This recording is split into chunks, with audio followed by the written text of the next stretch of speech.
Well, hello there. Intuition is actually the whisper of the soul. Intuition is a very powerful thing, more powerful even than the intellect.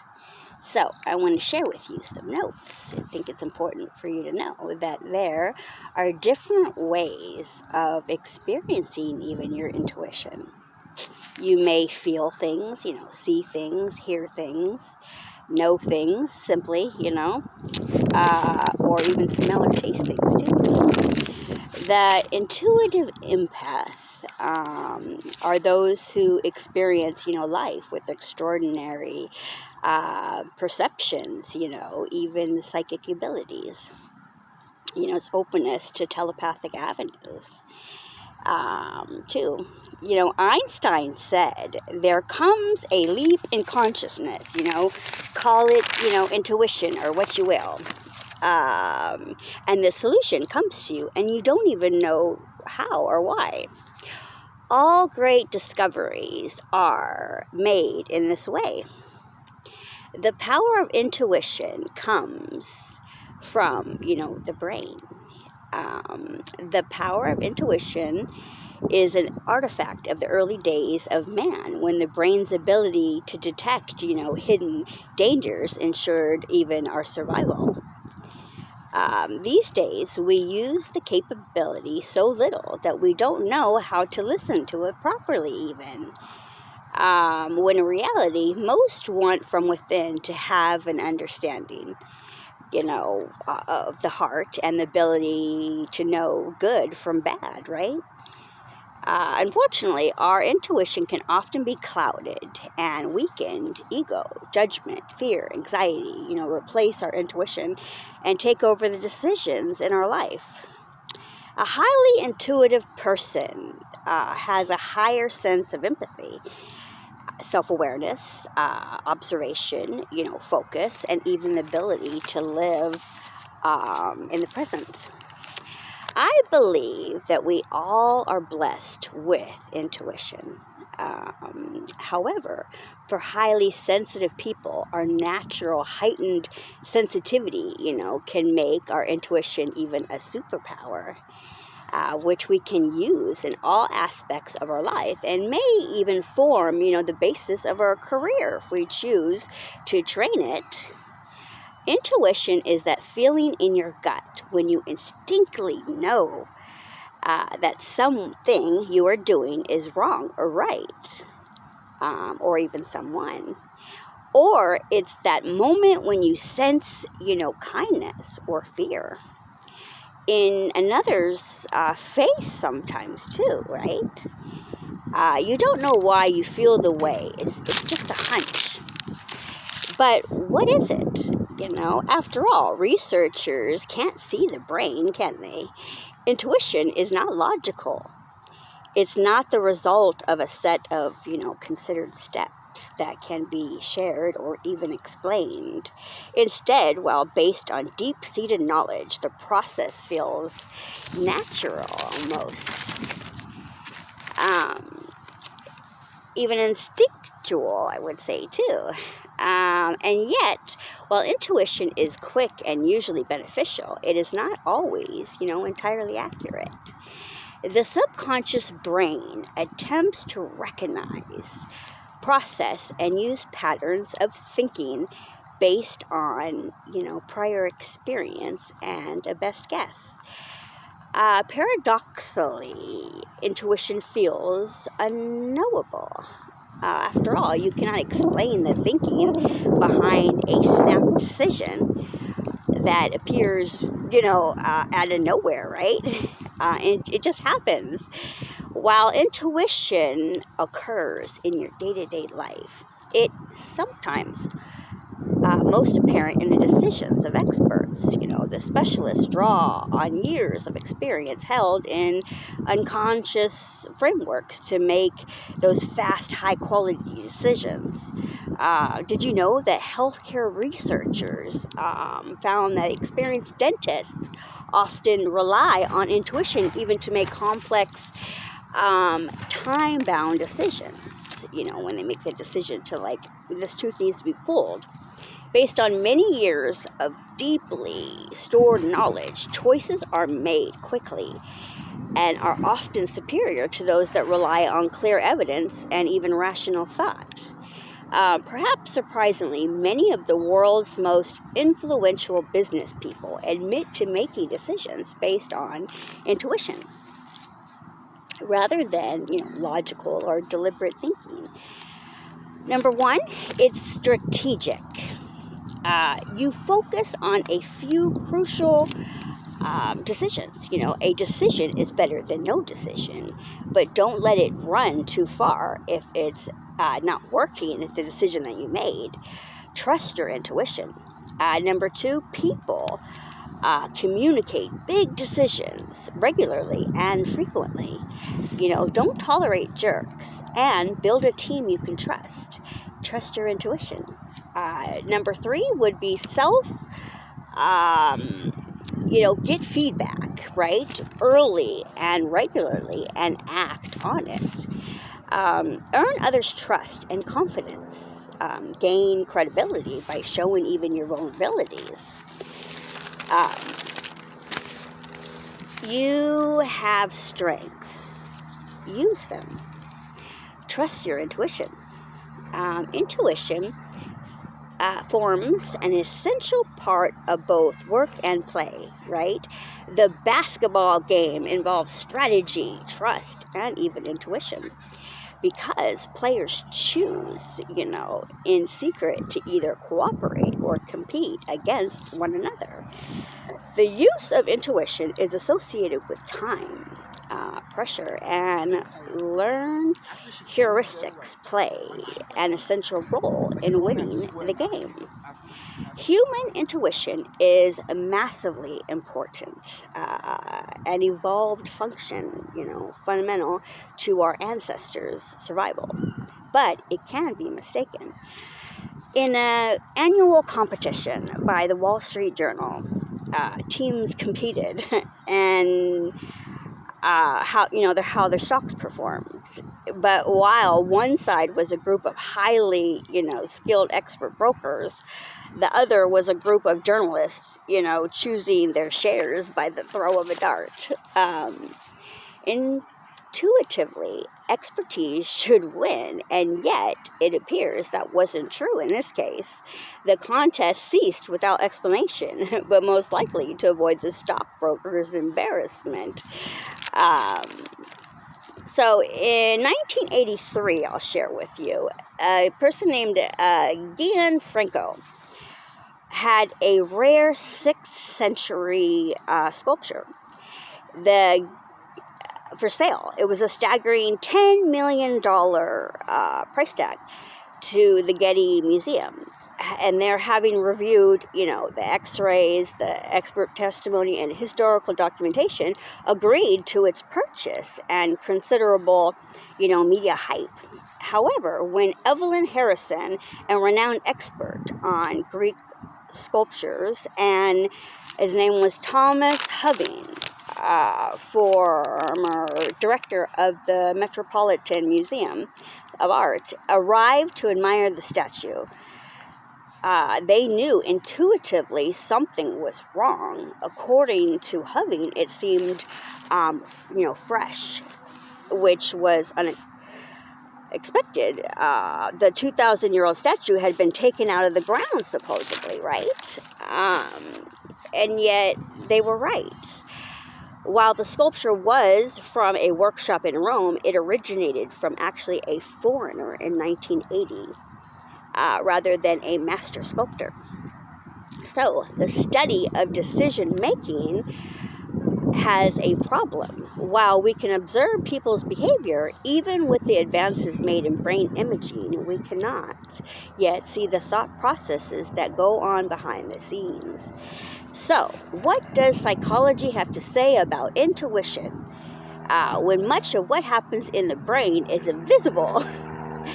Like looking at the outside of a black box, right? Well, many scientists propose a dual processing theory.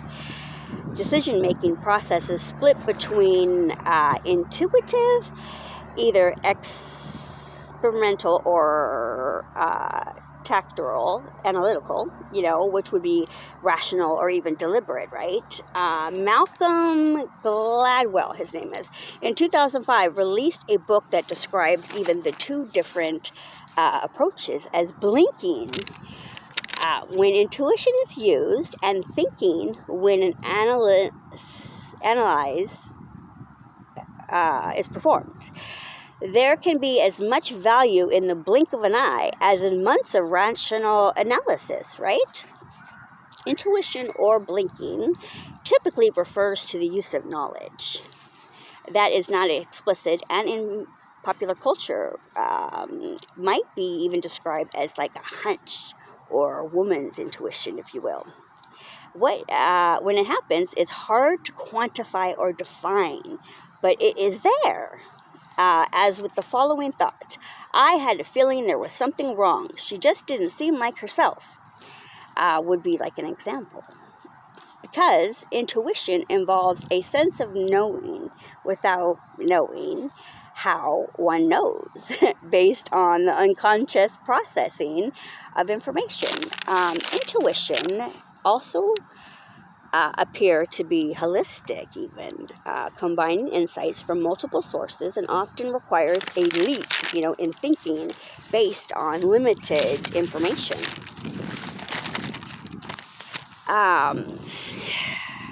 I'd say people often make decisions and reduce their cognitive load based what is good enough, rather than arriving at complete and entirely correct answers. When faced with specific tasks, we often resort to things like the rule of thumb that helps, form intuitive judgments.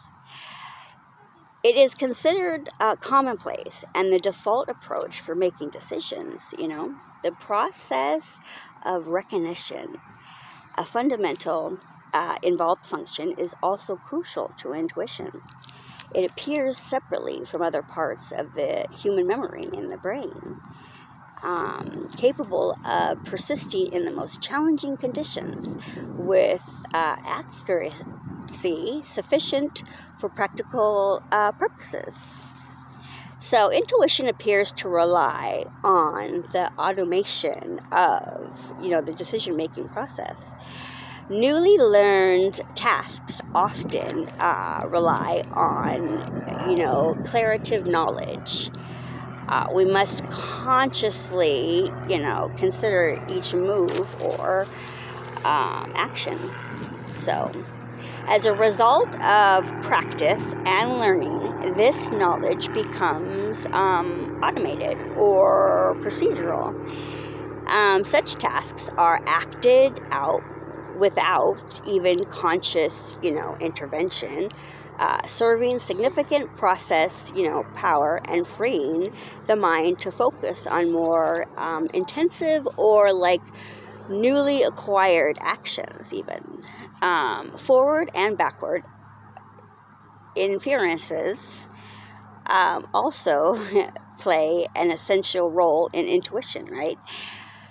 I'd say the knowledge we have acquired, actually, through experience, helps us predict even intuitively where the ball will land, or, why the child tripped, and take action.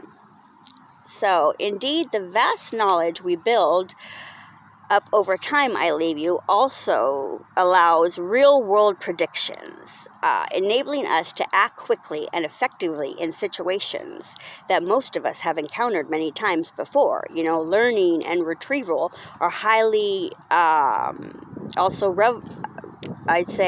relevant to successful intuitive processes, having experienced objects and scenes before.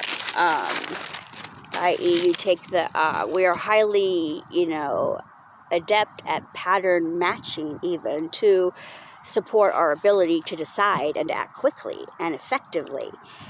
For example, when we walk into a coffee shop, right, we recognize, a cup as something thing we have seen many times before, right? We also understand intuitively that it's likely to be hot and easily spilled on an uneven surface, right? So intuition appears to arise like an epiphany out of the interaction of many distinctive cognitive processes, rather than a single one. They combine, to deliver a fast and effective response when it is most needed. Intuition offers, a reduction in overall cognitive load and even the ability to respond instantly while providing confidence in our knowledge and decision making, even thought. It may defy analysis. Such, automatic thinking may benefit even from or be hampered by experience. When we receive a check at the end of a meal, we usually have an intuitive feel for its costs based on experience. However, this may fail when we are in a new country or did not realize we mistakenly chosen the most expensive wine in the cellar. Intuition helps us survive by providing fast response that usually offer an appropriate, immediate, even action to address a situation. Such responses, that rely, on even the cultural capital learnings specific to the environment in which we define ourselves. While this usually helps us, it can lead to bias and prejudice in our decision making based on religion or culture, social norms, moral, and even political environments, and may need to be countered by rational thinking. Indeed, our minds, are productive, and we can do many things. Let me turn pages because I got more notes about intuition, because it explicitly, educated people by changing the context and environment, surroundings, and our learning. We can learn toward, or lean, I would say, more accurate and less biased intuitive judgments. While intuition is defined as arriving at knowledge, we rely on reason or interference. It differs, from instinct, right? So, the latter is hardwired, a less flexible direct response to stimuli. According to the dictionary, instinct is a largely inheritable and alterable tendency of an organism to make a complex and even specific response to environmental stimuli without involving reason. It is therefore likely to engage less complicated or deep processing. Instinct, is innate, inherited, and hardwired into our brains. Circulatory as a result of millions of years of evolution, even. If a lion roars, right, and I'm unaware of it standing behind me, I jump, turn, and most likely run for the hills. This action is more primal than intuitive or analytical, though most likely there are shades of gray, of course. Logic is analytical, the rational consideration of a problem. To complete our taxes, we rely on working, through each question, completing each box, and referencing spreadsheets, those sticky notes and our boxes of receipts. Tax advisors are unlikely, though, to appreciate completing using an intuitive, gut feeling regarding how much we owe. While we may be mostly unaware of our today decisions making, it is likely to be a mix of intuitive and deliberate thinking. And the role of intuition appears to be no different in our everyday thought. We have a process, right? And it's more than crucial decisions. intuitive decision making is based on our past experiences and therefore repeatedly successful, right? In similar situations where previous outcomes and learning were useful and accurate. Where the current or future situation is significantly different, we must use our intuition with caution. Without rational analysis, any decision taken could be ineffective at best or dangerous at worst. When it works well and time constraints are strict, intuition can provide fast, focused even, thinking, i.e. the boat sinking or, the bomb is ticking. When there is time to deliberate, however, how do we tackle the global warming or racism? We must rely on rational evidence-based analysis. Research at the University of South Wales confirmed that intuition significantly benefits decision-making while adding that non-conscious information that can increase decision accuracy, speed, and confidence. Now creativity, like intuition, can be challenging to define, and yet they both appear to involve the transformation even of ideas into something tangible, novel, and valuable in communicating ideas and solving problems, right? The idea that intuition is perceptual, subconsciously linking disparate pieces of information also suggests considerable interplay with creativity. Both intuition and creativity appear at some level to combine, our daily from multiple sources into something coherent, right? All right, guys, that's all for today. Have a great day. Hope this helps. Bye.